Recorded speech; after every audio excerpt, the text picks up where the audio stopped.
Oh, So I was talking to, was it Schultz that said this? I think it was. He was telling me on the show. He said that his wife used to work at Google, I think. She's like super high-powered, real smart lady. And she used to bump into her old colleagues in the supermarket when they were together. And the classic question that somebody that's in the career trenches asks somebody else is, "Oh, so what are you doing now? You left work. What are you doing now?" And Schultz said this sentence that his wife replied with would fucking kill him. She says, "Oh, I'm just a mum." He said it's the just that really hurt. I'm just a mum.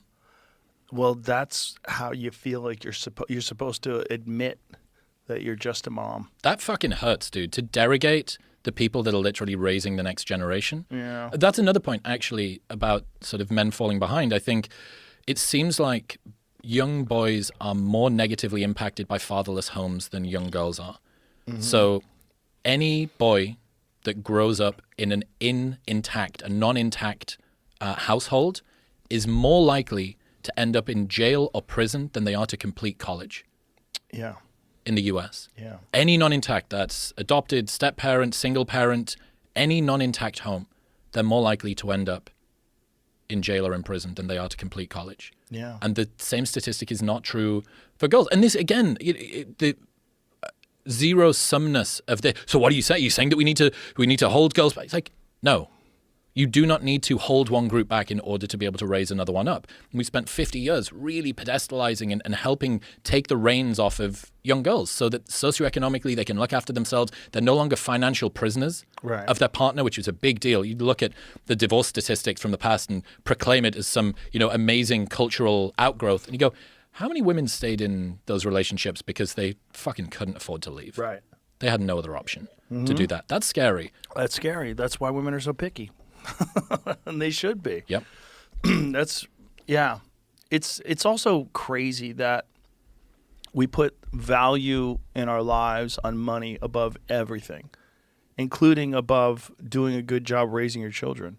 You put the money that you earn above that, and you just get daycare during the day. I'll be home at 6. That's fine. That's plenty of time to be with my kid. And there's a lot of people that live their life by that, and their ledger, when they look at the amount of money that they've earned, that's the reward. It's the greatest metric in the world, though. It's the most easy to optimize thing. Yeah. Like, I can tell you the size of the house that I live in. I can tell you how much money I earn per year. I can tell you what the car is like that I drive. But I can't tell you how much peace I have when my head hits the pillow at night. Right. I can't tell you what the quality of the relationship between me and my wife or me and my kids is. Yeah. I can't tell you how much time I got to spend in a hammock last week. These are the things I think that if you were able to metric it, if you were able to make it a game, people would be able to pay an awful lot more attention to it. Yeah. But the money's the best game in the world. It's literally currency, exchange. You can exchange it. I know what your wealth is compared with that guy in Japan, compared with that dude in Russia, compared with this person that's Australian. Whole world. It's the best game ever created. And it's the game that so many people use to show their value. I mean, it's not just the richness of your life, the happiness that you have, the fulfilled feeling that you have when you do whatever it is that you do, where you feel like you have a sense of purpose. No, that's not, can't quantify that, can't measure it, can't put it on a scale. It's useless. Meanwhile, it's the most important thing. Mm-hmm. The most important thing is satisfaction.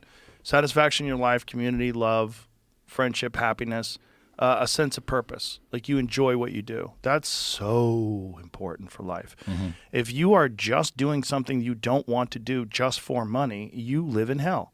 And that's most people. Most people live in this like dull hell. And they try to have fun while they're at work.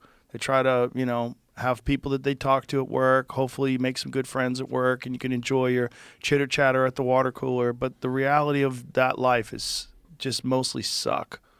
There's a lot of problems, I think, that people that are driven face that don't get that much sympathy. So I had this idea that type A people have type B problems and type B people have type A problems.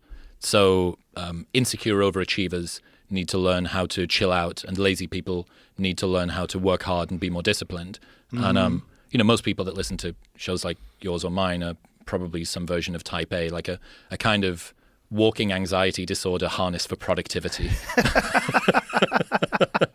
It's true. That's a great definition. It is. And, that's really accurate. I think the thing that type A people realize is that if you're type A, you get very little sympathy because a outwardly successful but miserable person is way less, always appears to be in a much more preferential position than a content being lazy but on the verge of bankruptcy one. Right. You know what I mean? Right. So problems of opportunity will always get less sympathy than ones of scarcity. Mm-hmm. Like one feels like a choice and the other feels like a limitation.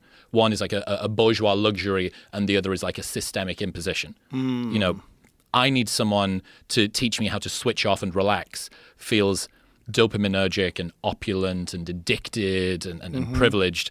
I need someone how to teach me how to work harder feels noble and upward aiming and like you're supporting the downtrodden. Like every underdog movie in history has a training montage of some guy down on his luck that gets saved by the right woman or a Japanese dude that teaches him to wash cars or whatever it is, and through grit and spit and sawdust, he sorts himself out and he fixes his life. Yeah. No movie explains how to log out of Slack at 6 p.m. Right. or spend a day at the beach without feeling guilty. Right. And so, yeah, I think in that sense, type A people may objectively have better lives, but subjectively, they're ravaged by the sense that they've never done enough. Right.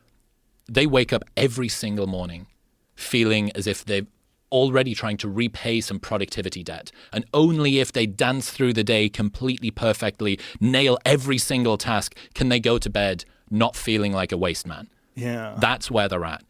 Congratulations. You might be very successful.